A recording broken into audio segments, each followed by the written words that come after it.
Jangan lupa subscribe channel YouTube TVRI Bengkulu, like, komen, dan nyalakan notifikasinya.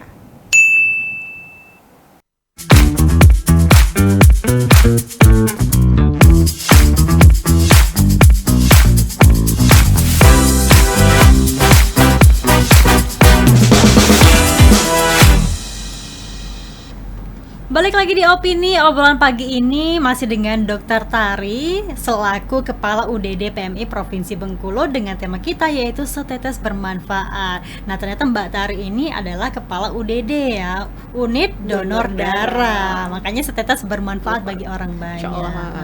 Sebenarnya kalau misalnya orang berdonor darah ini manfaatnya sangat banyak ya Mbak ya untuk masyarakat ya. Bukan cuma untuk masyarakat, tapi bisa bermanfaat untuk diri sendiri juga. Iya. Jadi kalau kita donor, itu kita sehat. Yang pertama kan kita bisa, kalau kita donor, kita bisa mantau kesehatan kita sendiri. Kita bisa cek kesehatan kita, cek tensi, cek HB, terus diperiksa sama dokter gimana status kesehatan kita. Kalau kita sehat, kita boleh donor. Setelah kita donor, darah kita diperiksa lagi di laboratorium, cek 4 penyakit, HIV, hepatitis B, hepatitis C, sama sifilis. Periksa gratis kan, jadi kita bisa tahu sehat. Terus kita bisa jaga kesehatan jantung. Terus untuk penyakit-penyakit metabolik itu lebih bisa kita hindarin. Iya benar. Sebenarnya untuk yang bisa donor darah itu ada kriterianya kan ya dok ya? Ada. Kan nggak boleh bergadang dan juga nggak boleh gimana-gimana gitu kan sampai akhirnya HB-nya ini normal atau enggak nih sampai bisa donor darah gitu kan? Iya, ada kriterianya. Kalau donor darah itu usianya harus 17 tahun sampai 60 tahun. Jadi kalau masih belia di bawah 17 tahun belum boleh donor.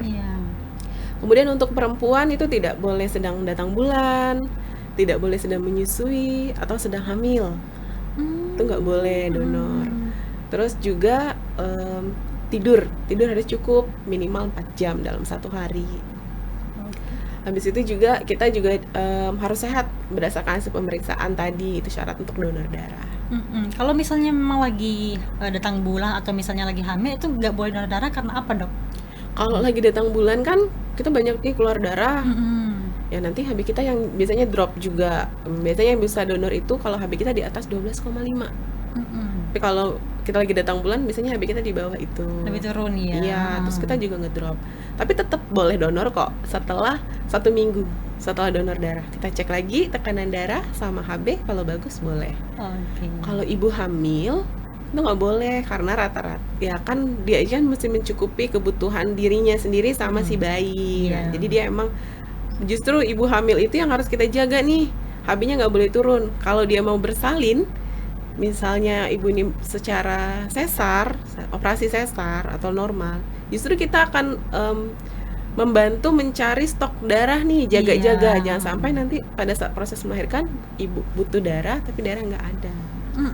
Tapi kalau kita balik lagi ke pertanyaan di segmen sebelumnya ya, ini stok darah di Bengkulu ini gimana bang? Gimana mbak, tercukupi kah? Gitu. Insya Allah yang saat ini tercukupi, cuman yang golongan darah A-nya aja yang nggak tercukupi nih. Kalau A kita 0 semua, sampai laporan darah di pagi ini kita 0 semua. Buat teman-teman kalau mau pantau laporan darah tiap hari itu bisa dipantau di akun IG PMI Bengkulu. Bisa di follow di sana ya. Iya, kita update terus di sana itu 3 kali ya, pagi, sore, sama malam. Itu update stok darah seprovinsi Bengkulu. Berarti kebanyakan masyarakat Bengkulu nih golongan darahnya A ya, sampai bisa banyak butuh darah A ya gitu. Kayaknya kita belum pernah survei sih golongan darah terbanyak apa. Cuman permintaan darah yang sakit emang lebih banyak ke golongan darah A saat ini. Pendonor A banyak, tapi kebutuhan darahnya lebih banyak. Karena yang donor tuh misalnya 4 orang ya, tapi satu pasien ini butuh 4 kantong. Jadi pendonor 4 orang udah kepake sama satu pasien. Berarti untuk memenuhi kekurangan itu akhirnya dilakukanlah kegiatan dari mobile ya, mobile unit donor darah. Mudah-mudahan kan selama bulan puasa ini orang tergerak hatinya buat sedekah ya. Kalau kita belum mampu misalnya untuk bersedekah uang, bersedekah harta, insya Allah melalui sedekah darah ini bisa membantu sesama bagi yang membutuhkan. Nanti boleh dilihat aja bus atau mobil donor kita dari masjid-masjid ya. Untuk jadwalnya kita selalu share juga di akun IG PMI Bengkulu. Oke, ini sebenarnya kalau stok darah itu dokter bertahannya berapa lama sih?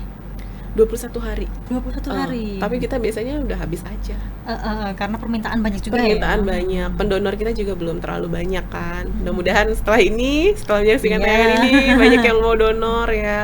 Amin, amin. Berarti memang kegiatan ini rutin dilakukan ya? Iya. Darah mobile ini ya? Iya, insya Allah itu 6 hari dalam 1 minggu selalu donor darah. Kita sekarang ke kantor-kantor, perusahaan, atau kita suka nongkrong ada bus donor darah di depan SMA 5. Oh, iya, Ismanli ya. Di Sawah Lebar di depan Dan itu GOR. kapan aja tuh standby-nya waktu di sana? Kalau nggak puasa, biasanya pagi hari dari jam 9 sampai jam 3 sore. Tapi kalau selama puasa ini kita nggak di sana, ke masjid tadi sore-sore. Boleh dipantau nih nanti jadwalnya ya. Iya, iya. Ini kalau misalnya pengen donor darah tapi takut jarum suntik nih, nah gimana tuh dokter?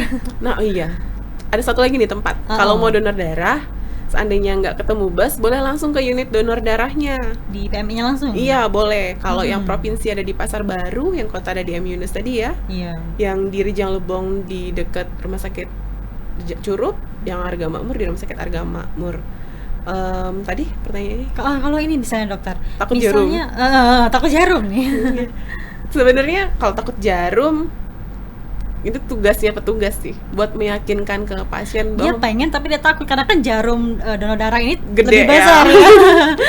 dia tuh mau jarum besar, mau jarum kecil, terus sebenarnya rasa sakitnya sama. Karena rasa sakit itu ketika di sensasi jarum menembus kulit. Iya. Tapi kalau udah di dalam pembuluh darah udah nggak sakit lagi. Dia mau digocek juga nggak sakit. Cuma waktu dia nembus kulit aja tes. Nah, cuman segitu sih sakitnya. Jadi nggak usah takut deh. Itu tidak akan membahayakan. Justru lebih banyak manfaatnya.